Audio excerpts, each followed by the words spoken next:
Hi, I'm Megan. I'm Colin. And we are the hosts of Pet Sitter Confessional, an open and honest discussion about life as a pet sitter. Thank you to today's sponsors, Pet Sitters Associates, and our amazing Patreon supporters. They really are wonderful. And they're people like Jennifer, Teresa, Alicia, Sherry, Paws and Claws, Katie, Savannah, Beth, and our newest supporters, Kylie, Liz, Kevin, and Devin. Thank you very much. Thank you for finding value in the show that we produce each week. We are very appreciative of it. And if you would like to learn more about what it means to be a patron and to join these awesome people on this journey with us, you can do so at petsitterconfessional.com/support. We've continued to ask for your best dog walking and pet sitting tip, and you continue to send them in. Thank you. Well, this week, Savannah Westwood, the savvy sitter, sent in 2 tips. Her dog walking tip was, I always ask my dogs to sit before we leave the house and before we enter back home. This helps prevent bolting out the door, as well as in case there's another dog or person outside. We also try to get them to sit at crosswalks and check both ways for traffic. That is very important. Patience is crucial because, yes, some dogs love to bolt out the door and some just don't listen. So it is important to, yes, do it with your own dogs. Try to train your clients to do it with their own dogs. Yeah, and it really helps to make sure that you're under control at every step of the way. Of even doing this, if you start to go on a walk and starts to go south a little bit, goes a little bit sideways, just redirecting, getting them to sit, refocusing, calming back down before continuing on with that walk. Great way to just do a quick reset along the way. And then she had a pet sitting tip of, when I'm leaving a house, I always take a video of me locking and checking doors to make sure they're secure, as well as get eyes on the animals before I leave. We ask clients if we can go through the garage if available, just so there's a 2-gate system in case the animal decides to slip out of the door. This is incredible because, yes, how many times have I gotten in the car and thought, did I actually lock the door? Am I sure? How sure am I? What percent? Am I 100%?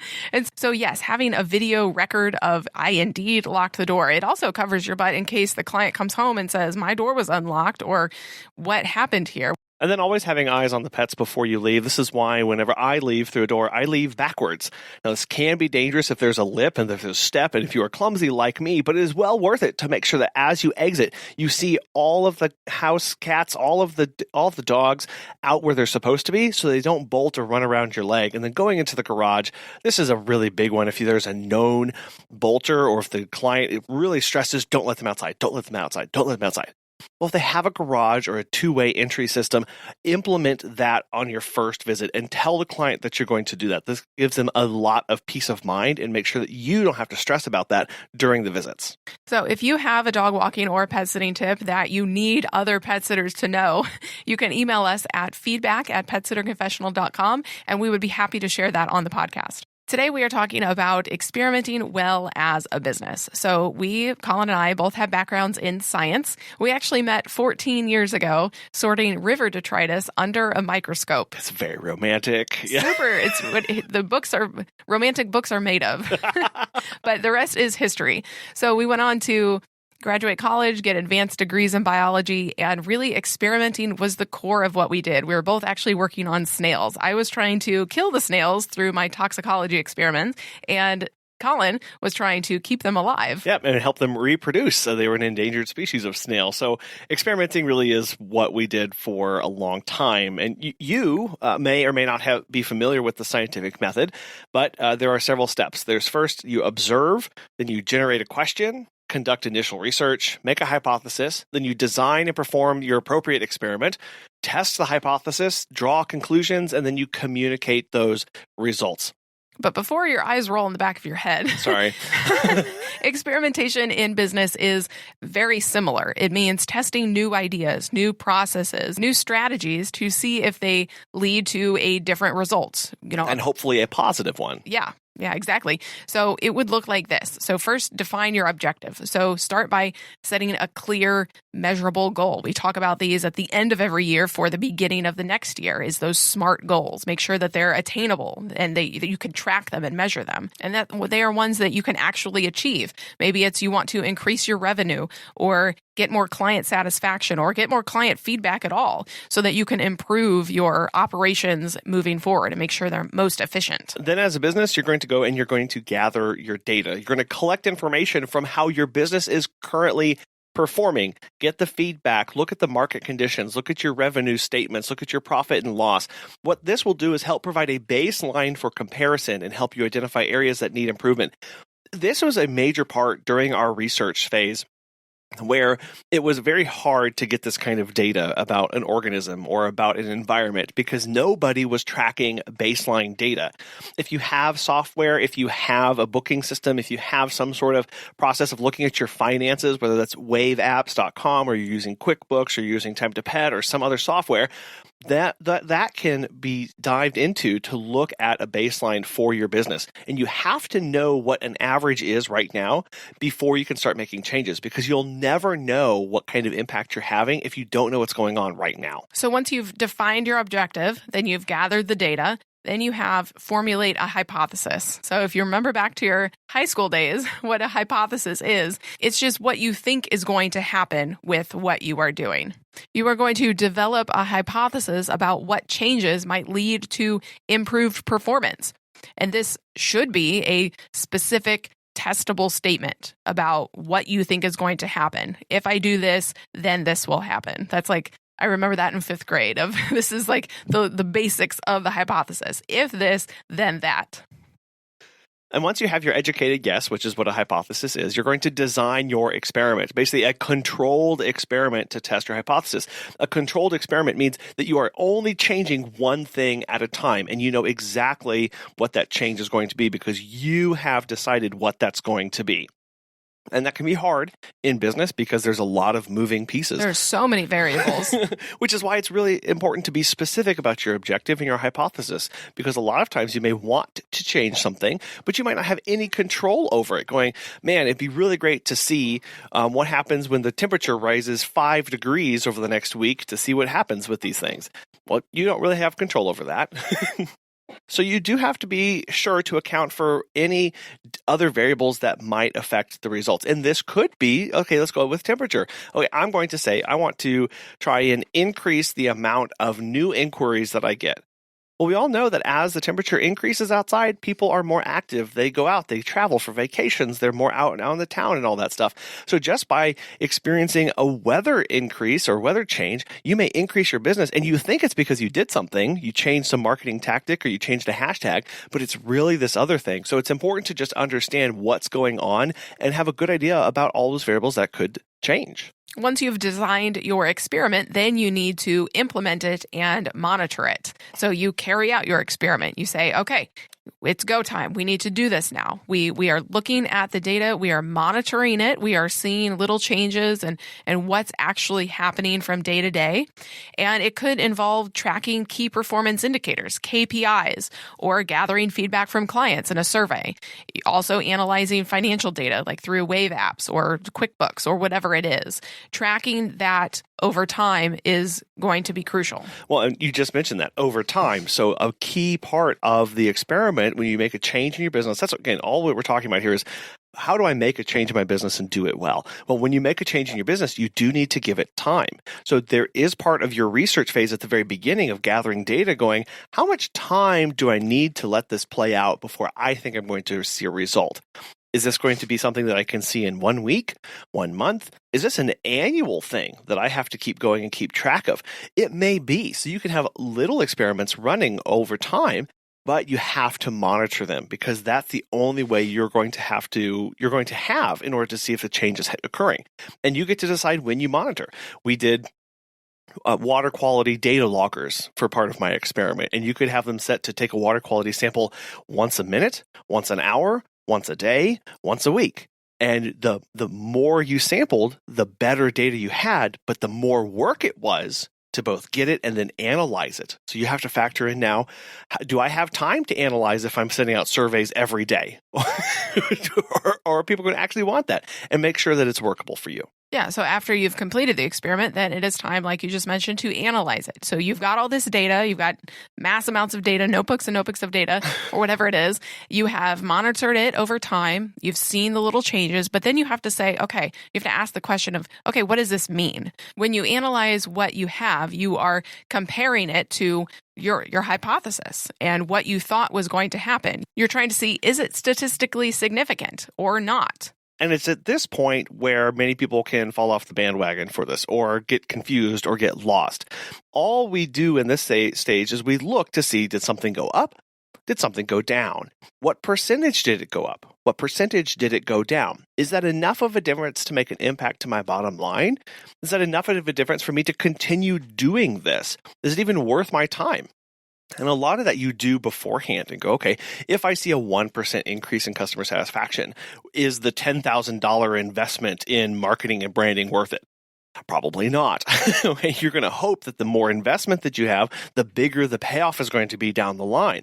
And so, yes, you could go and do a lot of statistics and true hardcore data analysis, but you don't actually have to do that. You can see, did it go up? I'm going to add all these things together. Is that larger than what I had before? Because I'm comparing it to my baseline. All that baseline data that we talked about at the beginning where you looked at what's my average this month for XYZ. Then you can compare your new stuff after you've made a change to that. And is it bigger or is it smaller? Because then it is important to draw conclusions from this. Okay, you've got your data, you've analyzed it. Now you have to say, okay, what does this mean? In science, we have a term called a p-value. And this just means, is something significant or not? So if you say a 0.05 p-value, that is significant. So, but then what does that mean? You then say, okay, well, this data told me this. Now, what do I do with this in my business? How do I implement this in what my goals are and my objectives? Yeah, so this is an experiment, right? So we've got to figure out, is this something that I can do long term? Do I need to modify this? Can I scale this up? Do I need to scale it down? Can I apply it to different aspects of my business and learn from this experience so that you can do something again? So again, once you look at the data, look at that p-value, let's just say, okay, I increased my revenue and last month I made $6,000. This month I made $10,000. That was an increase of $4,000. Okay, what does that mean for my business? Well, a lot of people will go, okay, whatever change you made, that's working. You need to do more of that. Okay, so that's a conclusion that I can draw from that increase. I need to do that more, and I can apply that to my business and now budget other things or change things around or different services. Whatever I did to make that leap, I can continue doing that. Throughout whatever change you're making in your business, you are obviously taking notes along the way. And so now it is time to document that and share that out if that's what you need to do. Keep detailed records of your experiments, your hypothesis, your methods, your results, the conclusions that you drew from it. In science, we have tons of notebooks. Every experiment gets its own notebook because there is just so much to cover, so many details. You have to write out exactly what you did and how you did it and when you did it to the very minute detail that's like, is this really important? Yes, it is. I have some of them sitting in the bookshelf over here to our left. So. Yeah. But this is the part of the scientific method and scientific process that a lot of people forget, is that you have to document and reshare it. And this is usually, in this case for the business, documenting it and sharing it for yourself, for you later down the line. So in 5 years, you can look back and go, hey, did I ever try that thing? Well, I can go over here, I can scroll down, open up this document, boom, there it is. Oh, look, and here's a note. I sent those things to 250 people. I did this. This is because you think you're going to remember it. But trust me, you will not. Or more importantly, yes, I know I did this thing, but how did it turn out? What were the hard numbers? Because I want to try this thing again. So should I try this again? But the last time I did it was 3 years ago, 5 years ago. So what was the actual outcome? And should I repeat that again? So we've talked pretty high level about this process at this point. A good example, I think that one that we've experienced recently and continue to do is changing your hiring ad. And I think this happens a lot of times when you get to a point where you make an observation, where you make your objective now becomes, hey, I'm not really happy with the quality of candidates that I'm getting for my job. I just don't feel like I'm getting the people that I need. Well, and even the first time you put out a hiring ad, we've only been hiring for a year and some change now, and our hiring ad looks nothing like it did a year and a half ago because we've tried to refine it and retool it because we have not been happy with it. Right. So the define your objective stage is, I'm not happy with the kind of candidates that I'm getting. Then you move into the gathering data. Well, you have all of the applications that you've received up until this point. You know what kind of people are applying, how much experience they have, their availability, what their job schedule looks like, their writing ability, all of their verbal and written communication skills. You have all of that. And that's your baseline. Now you have to formulate a hypothesis of something like, if I change, now you have to figure out what you're going to change about your hiring ad. And there's so many options there. Yeah, it could be, do I put in the location? Am I wanting to hire for a specific location or a specific time? Or if I say the candidate needs these certain qualifications, driver's license, must be 18, must have 1 year experience of pet sitting. These variables that you can change. So you say, if I change this, then what is going to happen? What do I think will happen? I will get higher quality candidates, or I will get a candidate that fills this position or this certain time frame. Yeah, or it could be, okay, if I change the title of my job posting from dog walker pet sitter to weekend dog walker pet sitter or evening dog walker pet sitter. These are things that only you can really answer how you do this, but that's kind of the process that we went, where we changed a few things. We changed one thing at a time, and that's all how it went. So after you figure out what your hypothesis is, let's just say, if I change the title from dog walker pet sitter to morning dog walker pet sitter, then I will get a better applicant pool to fill that spot. Well, now you get to design your experiment. And quite simply, this is, I can choose to leave up the old posting with an unchanged title, and now I can post a new posting with the new title. And I can just compare what kind of candidates I get between those as the hiring job goes on. And you're going to give yourself a time frame. After 1 month, I will compare the applicants that I got for one to the other and see which one's going to be a better fit for me. Well, and this is kind of like A/B testing for advertising. Yes, that's all this is. Because you're saying, okay, if I make an ad that's blue, how is it going to perform versus an ad that's green, or whatever the scenario is? A very basic example. But which one are people going to be attracted to? Which one is going to perform better? Yep, and that you can compare them side by side, throw them both up on Indeed and see how they fare. And that's where you're going to start to implement this, and you're going to monitor the kind of applications you get. You can watch the rate of applications of going, okay, I'm going to post these both at the same time. Wow, this one that's saying morning dog walker pet sitter, I got 16 applications today, and the other one I only got 1. What does that tell me? Well, I'll figure that out here in a little bit. I'm just collecting and monitoring this stage. Then with the analyze the results, this is where the outcome of this is ultimately going to be, am I going to hire a good candidate or not? But you can see, okay, this is the rate of applicants that I got. This is the total number of applicants. That's a great question. How many total applicants did I get for the morning dog walker versus the normal title of that posting?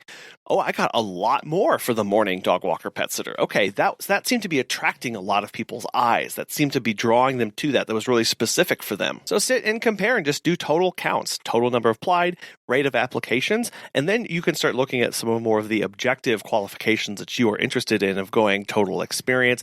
Compare the quality of candidates that you were looking for to make sure that you are looking back to your hypothesis and your original objective. Because then next you're going to draw your conclusions. So based on your results, what do you see? If you got better applicants, whatever that means to you, or if you got higher quality ones or ones that had better verbal or written responses, okay, well, it sounds like you're on the right track for improving this hiring ad. Maybe you got a lot of people who were actually available in the afternoon and evening or on the weekend, and you specifically said morning, weekday. Well, then you know that maybe you need to make it more clear and not just have it in the title, but also maybe the first line of the application in general. And then obviously write all of that down. Write that in a big document of, this was the time that I was hiring. These are the steps that I took. I tried this. These are the kind of results that I got. Because what's important to remember is that experimentation is a continuous process. It is ongoing. It never ends. Well, and frankly, if you are hiring as you are, you may one day hire a manager, and you may be out of the hiring and onboarding and training phase completely. So this living document is going to help your future manager in the future. Well, and just help you, because as you continue to refine your business and your strategies based on data, and on testing. Look, we are running a business based on our intuition, our knowledge, but also on the hard data that we're getting back from things that we're doing. And this A/B testing, this will enable you to stay competitive, stay on your edge, and continue to grow your dog walking and pet sitting business year after year, or maintain it at the level that you want to, because you are staying relevant, you are staying engaged, you are asking good questions, and you are doing this testing. It's so important to do that, because that means you are forcing new information, new data into your life through this process. It is important to embrace a mindset of always improving, making things better, making your business more efficient, and really being open to trying new ideas, even if they challenge conventional wisdom. Change is hard. We know that we need to make our businesses better, but it can be hard sometimes to do new things, to try new things. But if you have this always improving, always getting better mindset, it's going to help you and your team really adapt to the changing market and conditions that we find ourselves in these days. Something that doesn't change is the fact that you need pet business insurance through Pet Sitters Associates. As pet care professionals, your clients trust you to care for their furry family members, and that's why Pet Sitters Associates is here to help. For over 20 years, they've provided thousands of members with quality pet care insurance. Because you work in the pet care industry, you can take your career to the next level with flexible coverage options, client connections, and complete freedom in running your business. Learn why Pet Sitters Associates is the perfect fit for you and get a free quote today at PetSitLLC.com. You can get a discount when joining by clicking Membership Pet Sitter Confessional and use the discount code Confessional at checkout to get $10 off. Check out the benefits of membership and insurance once again at PetSitLLC.com. So we've gone through the experiment process, the experiment testing phases, and what that means and the outcomes of that. But now we need to talk about how to do that well, because experimenting can be really hard. Like I just mentioned, change is hard. Nobody really enjoys it, even though it's necessary. And it's particularly not fun when your bills are relying on you continuing to have your business thrive. Nobody wants to have to worry of, oh, am I going to have food on the table next month if I change this one thing in my business?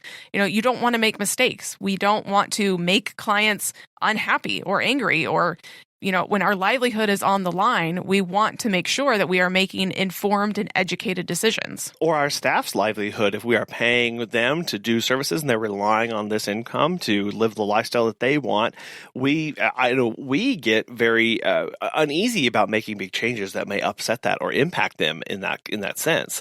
But when it comes to experimenting, I'm actually, as scientists, we read a lot of things, and one of them was a letter by a famous physicist named Richard Feynman, and he used to communicate with his students after they had graduated from his lab. And in one correspondence, he was talking to a former student who was feeling insecure about the things that they were researching, that they were doing, and not answering good problems or not solving important things. And he writes on knowing which problems to solve and saying, the worthwhile problems are the ones you can really solve or help solve, the ones you can really contribute something to. A problem is grand in science, and let's just take a step back and go, a problem is grand in business if it lies before us unsolved and we see some way for us to make some headway into it. No problem is too big or too trivial if we can really do something about it. And that's what we are trying to get at here, is understanding that we as business owners have an amazing opportunity to solve really important problems for clients, for our communities. We just have to be willing to solve them in our own unique way and be okay doing that. So how do we experiment well? We don't want to make clients mad. We have to keep our businesses running in order to put food on the table next month. So what do? We start small. We start really small. You do not have to eat the entire elephant in one sitting. You can just do it little by little. Start small on the things that don't really matter so much. In your personal life, if you always go to the same coffee shop and order the same coffee, maybe you go to a different coffee shop and order their special of the day or a new coffee that you haven't tried before. If you always walk the dog on the same side of the road or the same route every single day, maybe change it up, walk on the other side of the road, go the opposite side of the street. Do you always use the same photos or write the same captions on social media? Change one or two sentences and one or two hashtags. these things seem a little trivial and they don't matter. If I change a hashtag, nobody's going to notice, and they probably won't notice, but it is important to just start really small before you go bigger. Well, and they do matter because doing these little changes show the lizard part of your brain that the world isn't scary and that experimentation is actually worthwhile, right? You're not going to die if you change the coffee that you ordered that day because you tried something new. I know this really sounds ridiculous, but it's true. Your brain has two basic parts. It has the rational and the reactionary. So remember that. Rational and reactionary. The reactionary part of your brain has evolved to keep you alive.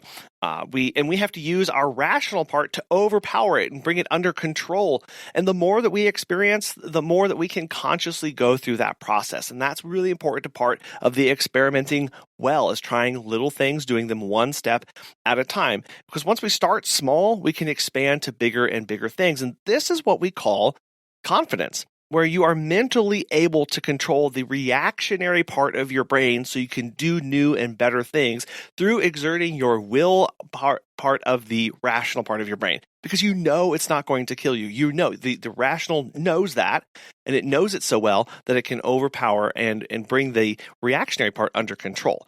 So your lizard brain does not know the difference between being eaten by a lion and someone leaving a bad review. I know that sounds funny, but it does it. All it knows is that it doesn't like the feeling that it gave you, and it will do everything it can to prevent you from feeling that way again. And a lot of times that's running away from reading the review in the email that comes through, or it's not even asking for a review in the first place. And you start limiting yourself in your ability to get good feedback or grow your business because you're based out of fear. But part of experimenting well is getting that feedback, getting feedback from clients, or going to your mom or dad and saying, hey, do you think that this wording sounds good? Or going to your sister or brother and saying, hey, do you think this caption is okay for this post? Or does it sound kind of weird? You should always be getting feedback on your business, because while we are one person or two people making the decisions for our business, we really need a lot of eyes and ears on what we are doing so we can get a pulse of what people are wanting. We don't want to be tone deaf in anything that we do. So getting feedback, sending out surveys to your clients is really important, because ultimately it gives you a lot of confidence to go, okay, well, 90% of my clients want nail trims. Well, I actually want to start doing nail trims. So perfect. Let's go on this journey together. Or if 90% of your clients don't want you to do group walks, but you still really want to do them, you may need to go out and find a new audience for these group walks, or say, no, okay, I'm not going to do this. Not that we have to go with every whim and fancy of our clients. There's always ways to go out and get a new target client, new audience, but there are very good ways to get that feedback so we can make more informed decisions. Because we're trying to lower the stakes here and make our lizard brain less scared of new things. So which of these is lower stakes? Sending an email with a link to a survey saying, would you like me to start offering nail trims when I'm over to walk your dog? Yes or no?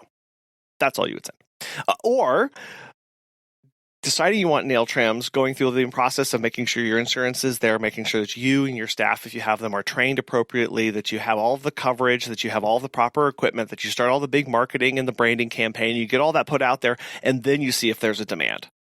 I vote that the lower stakes would actually be the survey, the email, so that you can step into that with confidence and you've lowered that bar. I know that we keep using this word experiment, and it sounds like a lot bigger of a deal than what we're really talking about, I think, because when you were talking about the hiring ad and just changing one word, that doesn't seem very scary. There are very small things that you can do that are not scary in your business. And to think that we are doing this basically every minute of every day. We're making all of these little micro decisions. And some of them are really big decisions of, okay, I need to raise my prices. Okay, I want to add a new service. Okay, I need to shrink my service area. But this really shouldn't be a scary thing, because if you really think about it, of all the things that we do in our business, from the admin side to, scheduling clients, filing taxes, doing the actual dog walking and pet sitting, and driving to clients and everything in between, we are constantly having to make new decisions. And I think what's important here is, yes, it is small and these are little things. The one thing that we are trying to add in this process of experimenting well is we're actually looking for some sort of measurable difference. in what we did. So that we can improve our business. So that we know what happened. Because if you're sitting there making decisions left, right, middle, and center, and up and down all the time, but you're not actually taking a moment to step back and go, is it actually doing anything? Did I actually make a difference in something? And we talk about differences in your business, but sometimes these are differences in ourselves going, man, feel really crummy every single day and I don't want to get up and I don't want to go do this. Well, if I cut out this kind of walk or I cut out this kind of weekend or I take off this kind of thing, that's an experiment that you're trying because you're trying to go, I need to find a way to get back to my passion and make sure that I'm more connected with this.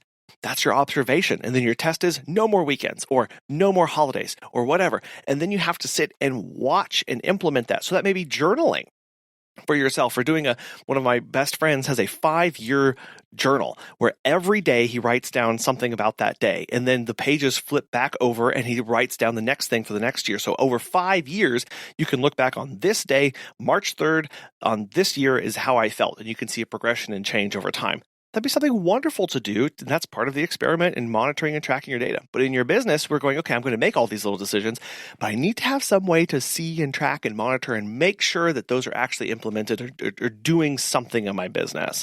And it doesn't have to be this big grand thing where you're doing a multi-factor Mancova to decide if the confounding variables are impacting you in some way. A Mancova is a statistical analysis that you can do on your data. Yes. And so you're not having to do that, but again, just seeing if it goes up or down, but being intentional about that is really, at the end of the day, what the experimenting well is going, I'm going to make little decisions, but I'm going to do them purposefully, and I'm going to see and just write a quick note maybe and make sure that I know what's going on. And so we really think that there are 5 major benefits to this experimenting process that is really going to help you. And the first one is pretty obvious, but it's adapt. The business environment, especially after COVID, is constantly evolving, changing. Technology, consumer preferences. We've all had the pandemic puppies and the helicopter parents recently.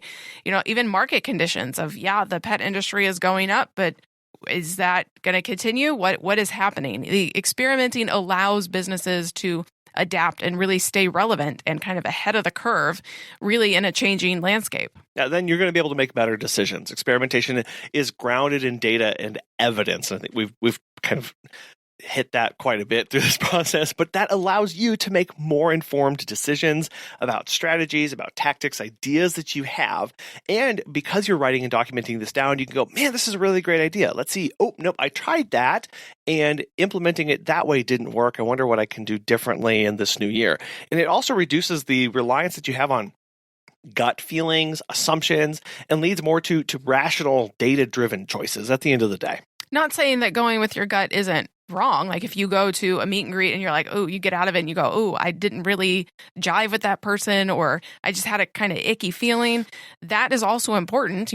Science is a lot, but it is not necessarily everything. No, and you will know, okay, this is where I need to use my gut. Maybe I'm character judgments or things like that. And if I feel safe, yes, gut feelings. But if I need to make business decisions about services and other things, that's a good time to implement this. Well, and it also helps you manage risks. So if you start, on a small scale by testing your ideas, you can really assess the potential impact of what you're doing and really minimize that risk as much as possible, unless you're a big risk taker, and then go for it. Well, and that iterative process of doing these small changes multiple times over and over again, that iterative process allows you to make changes quickly and learn really rapidly through that process so that you don't stick with a bad decision for too long. You can change that quickly and move on to something else. Which is particularly important because the clients pay the bills, the dogs don't pay the bills. So if the client isn't happy, you are not going to be dealing with that client for very long, probably. So customer satisfaction is key. It helps you better understand what they want, what they need, what they're trying to tell you with how many times they book and when they book and how often they book. It leads to more loyalty with them, which is ultimately what we all want. We all want the repeat clients because that determines the potential for more growth. You are able to serve clients, serve more clients, and you're able to identify new opportunities or new services or products that are help you to get more of a pulse on your community. That's what this boils down to, is that growth aspect of all of these things are leading to growth or maintaining what you have, even though you may lose clients or things may change. But the experimentation process allows your business to thrive because you are looking at good questions, gathering data, and making informed decisions day after day. How have you experimented in your business? We would love to know. Has it been small? Has it been big? What's worked? What hasn't worked? What kind of things do you measure and look for, and how do you keep track of that? And analyze that as well. You can email us at feedback@petsitterconfessional.com. Thank you very much for listening today. Thank you to Pet Sitters Associates and our lovely Patreon members for financially supporting the show today. We hope you have a wonderful week, and we will talk with you next time. Bye.